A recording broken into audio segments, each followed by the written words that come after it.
Nama saya Indra Setiono, Binusia 2024 dari UKM Bersama Dalam Musik. Halo semuanya, perkenalkan nama saya Vivaldi dan Kristopilus, saya Binusia 23 dan saya berasal dari UKM Bersama Dalam Musik. Halo, nama saya Raffi, Binusia 2023 dari UKM Bersama Dalam Musik. Hari ini kami akan membahas tentang flute. Flute adalah alat musik melodis yang dimainkan dengan cara ditiup. Dulu, flute terbuat dari kayu, tapi seiring perkembangan zaman, flute mulai terbuat dari plastik, ebonit, dan logam. Ciri khas dari flute itu adalah dapat menghasilkan suara yang lembut dan bervariatif.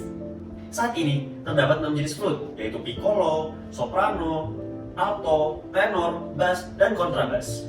Flute yang dapat menghasilkan nada tertinggi dan nada terendah adalah piccolo dan kontrabas. Pada video kali ini, flute yang kita pelajari adalah soprano flute. Tahukah kamu bahwa flute yang sudah ada dari tahun 35.000 sampai 43.000 tahun yang lalu, flute tertua ditemukan di daerah Swabian Alps yang ada di Jerman dan ditemukan oleh sebuah tim yang dipimpin oleh arkeolog Nicholas Conrad. Flute-flute tua lainnya ditemukan di daerah Asia, Eropa Barat, dan Timur Tengah.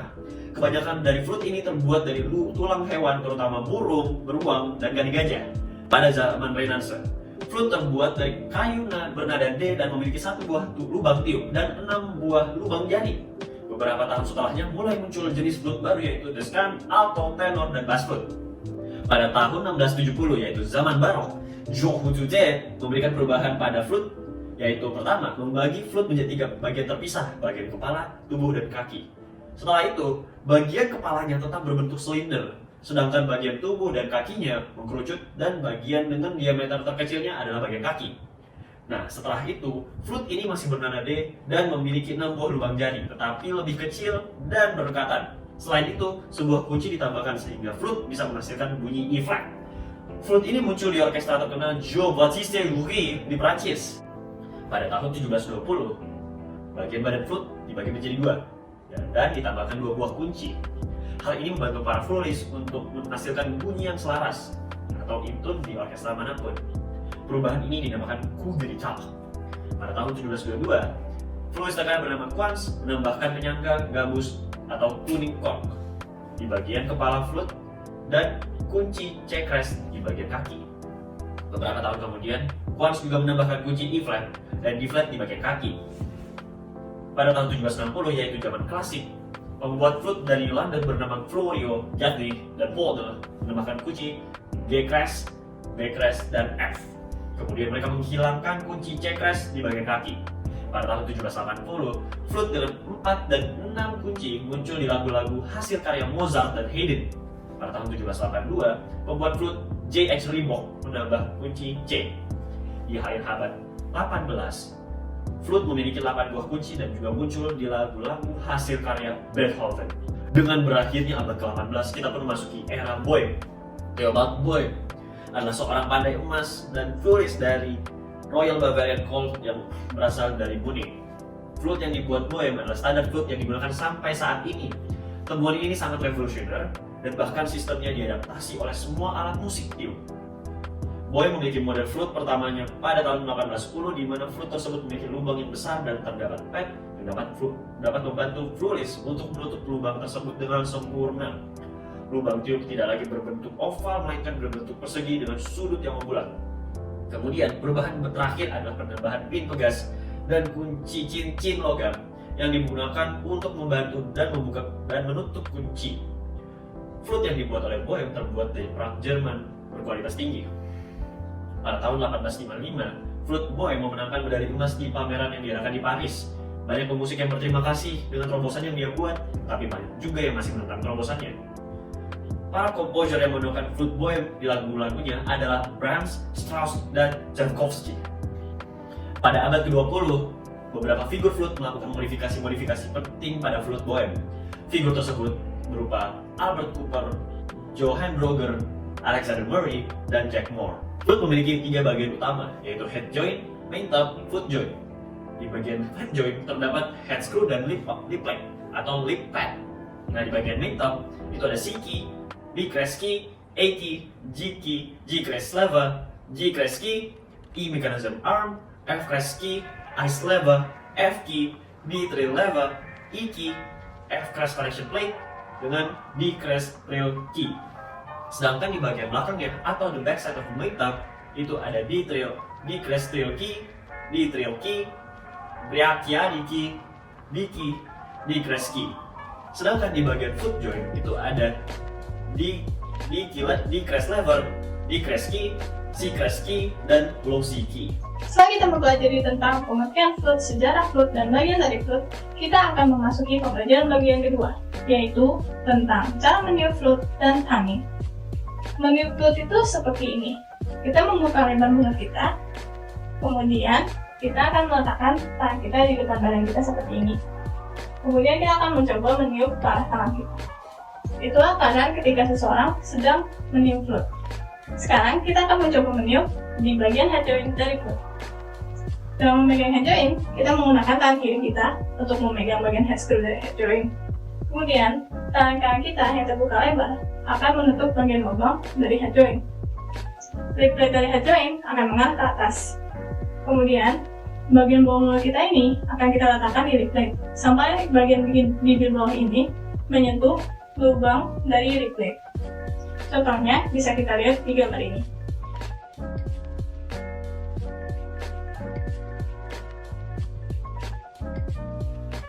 Kemudian, kita akan mencoba meniup lubang dari lip plate tersebut dalam keadaan berdiri tegak lurus seperti ini.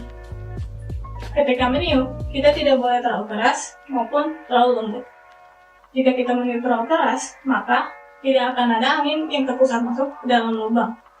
Dan jika kita terlalu lembut, maka angin yang dibutuhkan untuk mengeluarkan suara akan kurang. Lakukan hal ini terus-menerus sampai terdapat bunyi seperti video ini.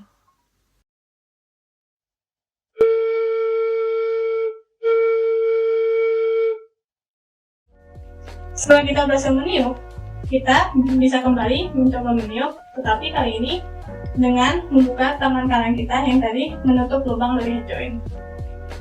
Jika kalian berhasil membunyikannya juga, sekarang kalian bisa mencoba dua cara tersebut dengan meniup satu kali selama 10-15 detik dalam waktu 3 menit. Kalian melakukan hal ini untuk melatih kebiasaan kalian dalam meniup, sekaligus latihan pernapasan. Sekarang kita akan memasuki bagian tonguing. Tonguing itu adalah artikulasi di dalam flute. Cara melakukannya cukup mudah, yaitu dengan mengatakan to atau do. Kita bisa mencobanya terlebih dahulu tanpa menggunakan head joint dengan mengucapkannya to, atau do.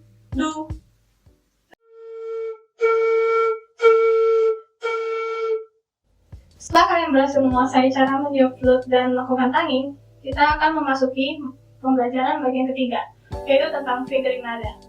Sebelum memasuki fingering nada lebih lanjut, kita akan mencoba untuk meniup seluruh bagian flute yang sudah terhubung terlebih dahulu. Pertama-tama, kalian bisa mencoba untuk menghubungkan seluruh bagian flute sesuai dengan gambar ini. Untuk tuning sederhana, kita bisa melakukannya dengan menggeser head joint sedikit keluar atau sedikit ke dalam dari body. Jika kita ingin menaikkan nada, kita bisa menggeser head joint sedikit keluar dari body. Sedangkan jika kita ingin menurunkan nada, kita bisa sedikit memasukkan head joint ke dalam body. Sekarang, tanpa meletakkan pad apapun, kita akan mencoba untuk meniup seluruh bagian flute yang sudah terhubung tersebut. Berikut ini videonya.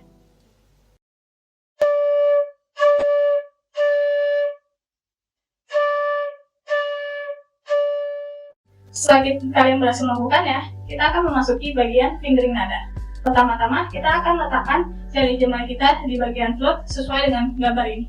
Perlu diingat, tumpuan seluruh flute terdapat di bagian telapak tangan kiri kita, terutama di bagian telunjuk, di dekat bagian telunjuk ini.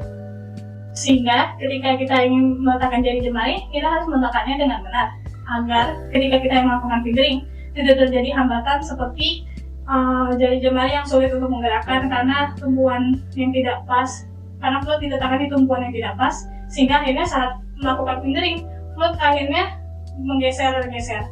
Sekarang, untuk memudahkan, kami akan memberikan flute fingering chart yang berasal dari Amro Musik. Sambil melihat-lihat, kalian juga bisa mencobanya langsung di flute kalian tanpa meniup terlebih dahulu. Setelah kalian mencobanya, sekarang kita akan mencoba untuk latihan membunyikan nada di oktav kedua. Berikut ini videonya.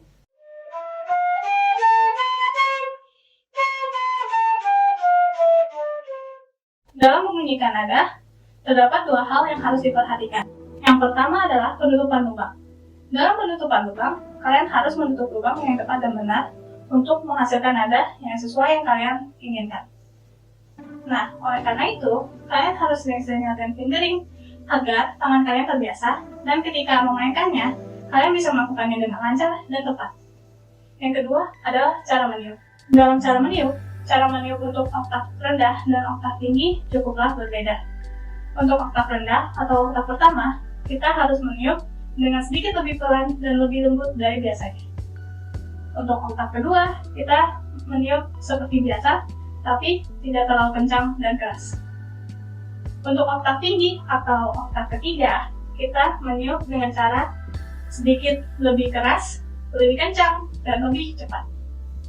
Untuk melihat perbedaannya lebih jelas, berikut ini akan ada video yang memperlihatkan perbedaan antara ketiga oktav tersebut. Nada yang akan dimainkan adalah nada C, D, dan G. Berikut ini videonya.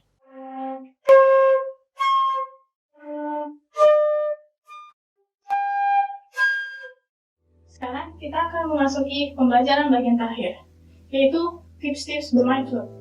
Tips pertama, gunakanlah pernafasan diafragma. Karena dengan pernafasan diafragma, kalian bisa menyimpan udara lebih banyak daripada ketika kalian menggunakan pernafasan perut ataupun pernafasan dada. Tips kedua, ketika kalian sedang bermain dalam posisi berdiri ataupun duduk, kalian harus berdiri atau duduk dengan tegak, agar kalian bisa bernafas dengan lancar dan meniup dengan baik dan benar. Tips ketiga, dalam memegang flute, arah flute harus 90 derajat dari badan. Tidak boleh terlalu tinggi ataupun terlalu rendah. Siku dari tangan pun juga tidak boleh terlalu naik ataupun terlalu turun. Tips keempat, ketika kalian sedang bermain flute dan kalian sedang mengangkat jari kalian dari pad flute, usahakan untuk tidak terlalu jauh dari pad flute, agar kalian tidak mengalami kesusahan ketika kalian harus memainkan nada lain dengan cepat. Tips kelima, jangan bernafas setiap satu nada pendek. Jika kalian melakukan ini karena nafas pendek, maka kalian harus mencoba untuk berolahraga atau latihan meniup setiap 4 ketuk di metronom pada tiap nada yang ada secara terus-menerus. Dalam melakukan latihan ini, jangan sampai berlebihan. Jika sudah lelah, istirahatlah, karena jika tidak, kepala kalian bisa pusing.